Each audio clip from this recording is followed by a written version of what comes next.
right, all you insomniatic TV channel surfers out there tonight, welcome back to the Tuesday Night Special.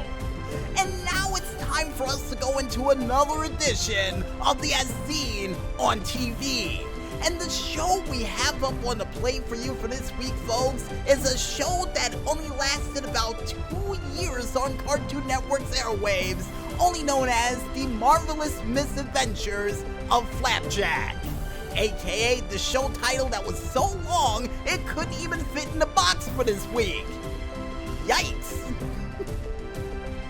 But besides all that, folks, the meat and potatoes of this said show, which featured not only Captain Knuckles, but also Bubble the Talking Whale, along with Flapjack himself, looking to become an adventurer by trying to find the legend of the Candied Isle, only for them to get in a series of misadventures and actually get in trouble in Storlong Harbor from stealing candy and also ticking off all the patrons there of that said island. Yeah, the best meat and potatoes we can get for this show. And with those meat and potatoes out of the way, folks, what do we like about this show? Well, for starters, the fact that it was different from all of the shows we watched a part of Cartoon Network during that time, which really drew my attention to it. And not to mention the fact of the music that was featured during it, and even featured a barbershop quartet at one point during one of the episodes, which for some strange reason, since I saw one back when I was in school, really started to like them. And another thing that I loved about this show was the different variety of voice actors that was featured during it, including not only Jeff Bennett, who was featured during the show Class of 3000, and was also featured as the Joker, a part of the Batman Brave and the Bold, and was even featured a part of American Dragon Jake Long, and also Kowalski, a part of the Penguins of Madagascar. Then you even had Steve Little, for those who watch Reno 911, who was featured as the Crazy Naked Man during that show, and was also featured during the said show of Camp Lazlo. Then you even have Roz Ryan, who was featured during Dreamgirls and was also featured during Kim Possible, Hercules the Animated Series, the animated series for Buzz Lightyear of Star Command, and was even featured during one episode as Kate the Cat, a part of Adventure Time with Finn and Jake, a part of their mixed episode known as Adventure Time with Fiona and Cake. For some strange reason, we forgot to mention that during the review we did for the show, and forgot to save that episode we liked a lot too. And oh, and thank you for reminding me, Maestro,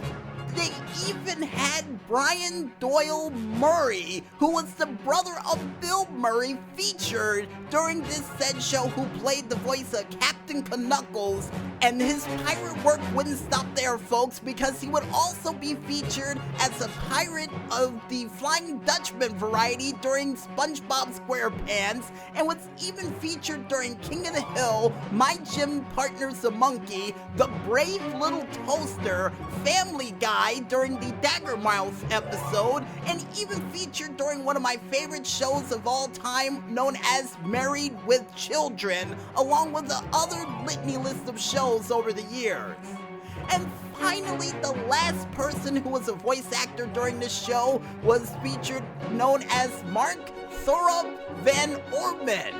which is probably one of the most unique names we mentioned here, a part of the Tuesday Night Special, who was also one of the supervising producers, a part of Adventure Time, and currently serves as one of the people a part of Sanjay and Craig. And for those who never heard of that show, that was actually a show who featured a boy and his snake pet who can talk, who got in crazy adventures just like this show. Yeah, go check it out.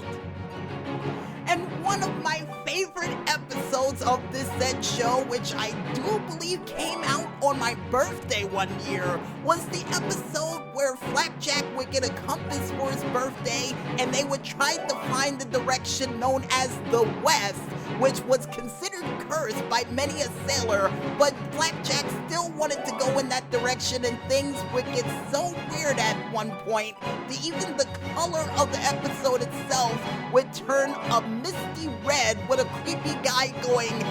"West," and to just jump into the ocean with everything just going absolutely insane during that episode. And this show would debut on Cartoon Network as of June 5th of 2008 and would only last until August 30th of 2010, making this probably one of the shortest show series we would be able to mention, a part of this as seen on TV series, meaning that it only lasted about 2 years and 2 months. Yeah, the longest this show lasts, but it would be able to go to Boomerang as of June 11th all the way until July 29th of 2018 before it permanently would be taken off the airwaves. And yeah, for those who are wondering out there, they would bring it back once again 2 years later, a part of the late night era on Cartoon Network in Canada, along with some other old Cartoon Network TV shows. And yeah, Maestro even informed me by the end of this month, this show would be off the air for well over a decade, making me feel older than I already am, and would really hammer the point home by saying this show is well over 12 years old. Ouch! Ouch! And with all of that said, and one of my favorite characters featured during this show would have to be, I would have to say it would be Peppermint Larry. And the reason why that is because he had a candy wife, and not to mention would scream real loud when anybody would ever mess with him. And not to mention that was one of my favorite characters during Cartoon Network Punch Time Explosion for the assist trophies that would help me out. Cause he would help me out a lot, even though I didn't pick any characters from that show, which I appreciate. And with all that said about the show and the video game that actually went alongside with the show itself, seeing the fact that we don't know how to review shows along the lines of TV Guide or any of those other TV reviewers that you know of out there, we say this. If you want to go watch a show featuring a living whale that people lived in, all to go on adventures around the seaport isles, all to find a candy island that somewhat represented the Spice Islands for them to try to get a sweet candy treat and become legends along the way while getting on weird adventures that can only be explained as chaotic in the best way known possible, then I recommend you go out there, pick up your TV channel remotes, and watch that show. And trust me folks, after season 2, you'll definitely understand what I mean of how weird this show was. And I guess with that said folks, we might as well head back into this music, and when we return, we'll be back with more of that streetlight delight as the Tuesday Night Special rolls on right after this. So don't fall asleep just yet folks, and stay tuned.